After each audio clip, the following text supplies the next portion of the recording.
Since Reform leader Nigel Farage entered the field, it's become the most exciting Conservative political battle in the world. After all, what we are watching is a showdown between the crumbling Conservative movement, a political institution that has sadly allowed itself to be eaten from the inside by globalists, wets and self-serving traitors, and the rise of Labor, who are promising high migration, higher taxes and more poverty. So it's not really an easy sell, but that's the choice being offered to the British people. And then there is the wild card of Farage, the man who, should be Prime Minister, but he can't be. He is reinvigorating the British spirit and their love of country. Now, Reform might be polling ahead of the Tories, but that is unlikely to translate to a victory in seats. Joining us tonight is UK free speech absolutist, patriot and Conservative commentator Chris Davies. Chris, welcome to the show. Hi Alexandra, how are you doing?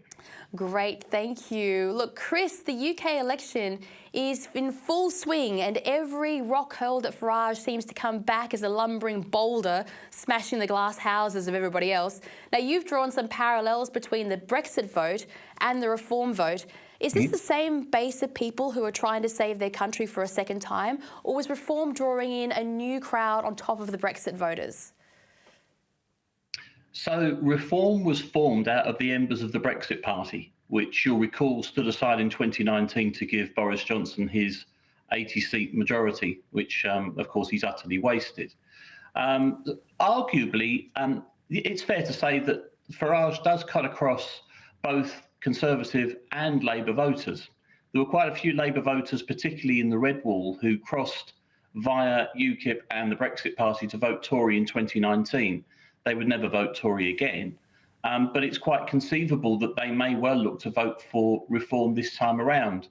The opinion polls are bouncing all over the place. I mean, Reform, since Farage has entered the race, are guaranteed a 5% increase with everybody. But that still equates to somewhere between 14 and 24%, depending on whose opinion poll you look at and whether or not you believe them.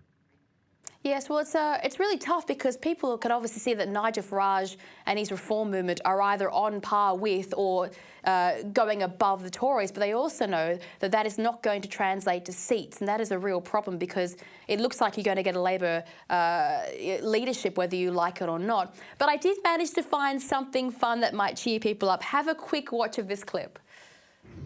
Hey folks, I've just been voted the sexiest politician in Britain. Could be something to do with the fact that I showed my arse on live TV on I'm a Celebrity, Get Me Out of Here. I think so. So Farage is the sexiest politician in Britain. Did you vote for that one, Chris? I'll be honest with you, Alexandra, I did not. I wouldn't call myself part of the Nigel Farage fan club. I admire Nigel, I respect Nigel, but for a variety of reasons, I'm not a fully paid up member of Nigel's. But what you cannot deny is that he is a politician of consequence. People say, well, of course, he stood 7 times for Parliament before in the UK and not succeeded.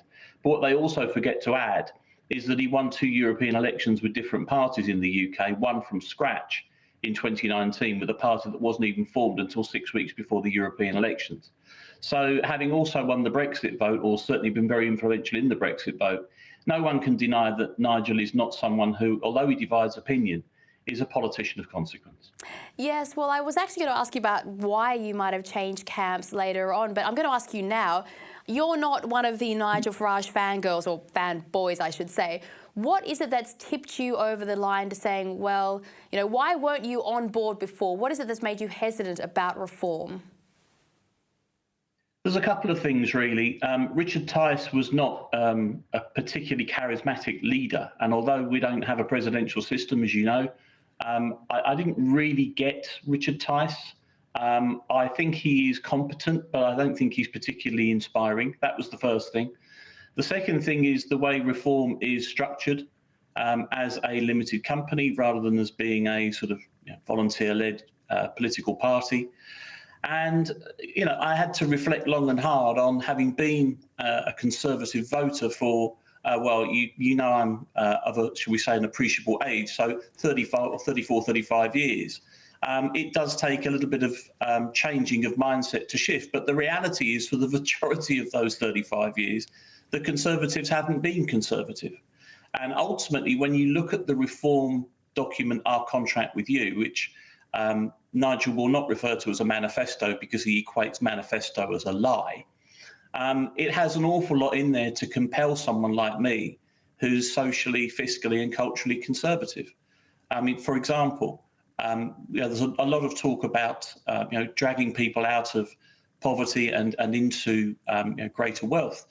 Reform is the only party that's offering to increase the threshold at which you start paying income tax in the UK to £20,000.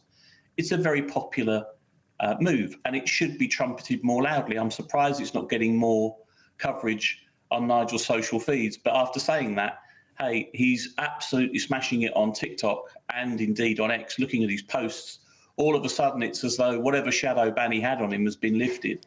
And he's definitely engaging, funnily enough, with the 18 to 24-year-olds far more than any of the other major parties. Well, it's funny. I saw that manifesto.